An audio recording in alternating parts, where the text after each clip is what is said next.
isn't it fascinating how Trump is just coming in, making these like world-changing points? So a part of this, aside from just the overall infrastructure change and repositioning, deglobalization, reconstruction of this kind of new digital world that they're building, wedged in between there is a new currency, is a new, completely new digital economy.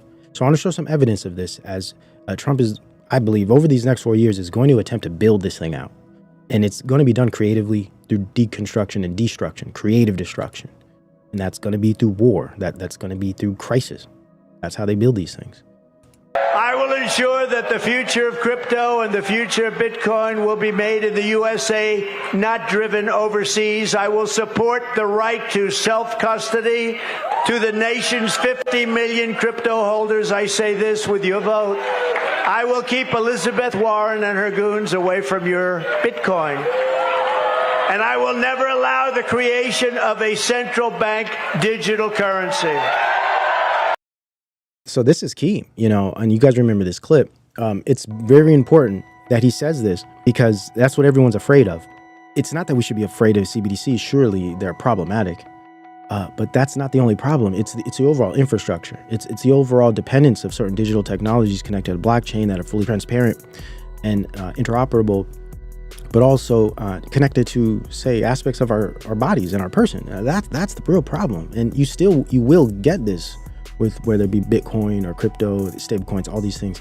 It's the overall infrastructure that is extremely problematic. Now, if it's allowed to function in some type of independent way alongside other lower technological economies like cash and possibly the digital type of payment system we have now, if they could both exist, I mean, I'd probably have less of an issue. But when we look at the mark of the beast and the direction of a lot of the singularity, it's looking like they're going to slowly try to phase out cash and all of these things. And they could do it quickly through certain types of crisis. We've already discussed this.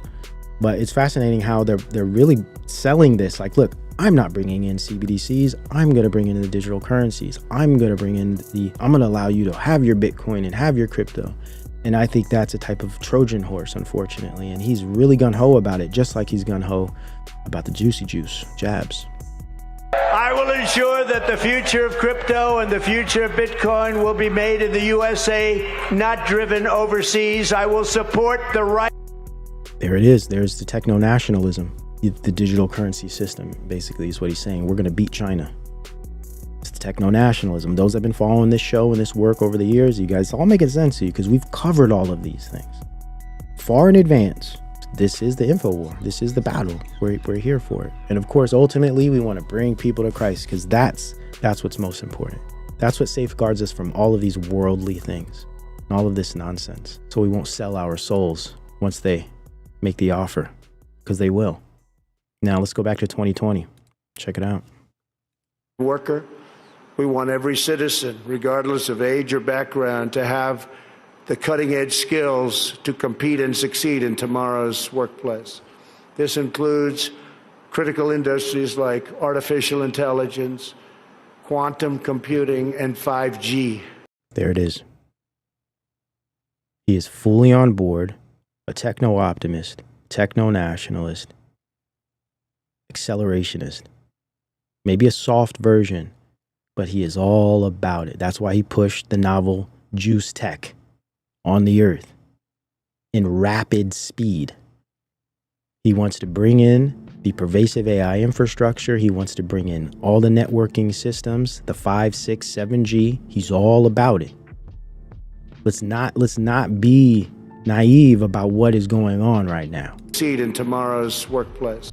He wants to succeed. He wants to lead the world.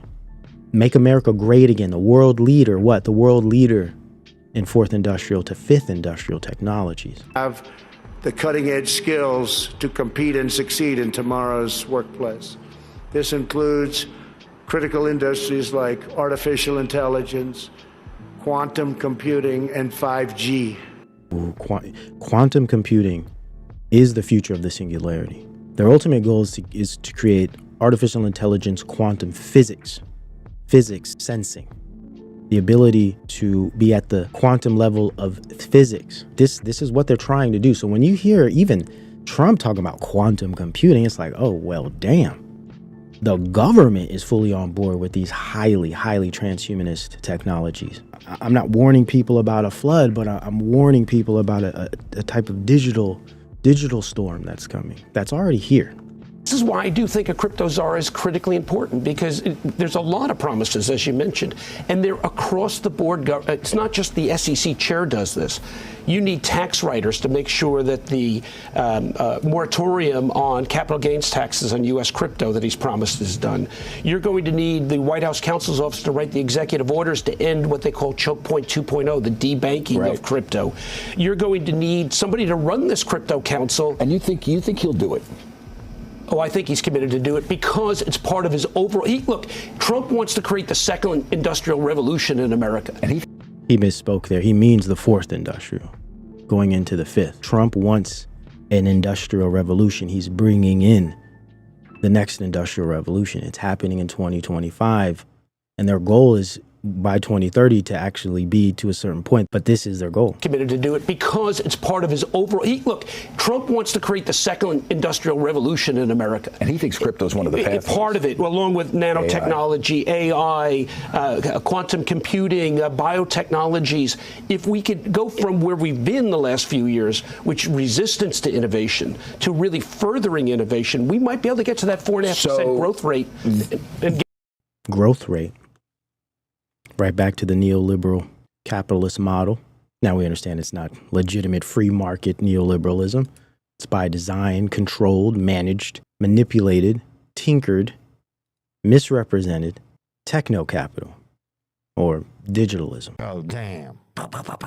Think about what a lot of crap Elon Musk has been talking about, we're not reproducing, and this is true.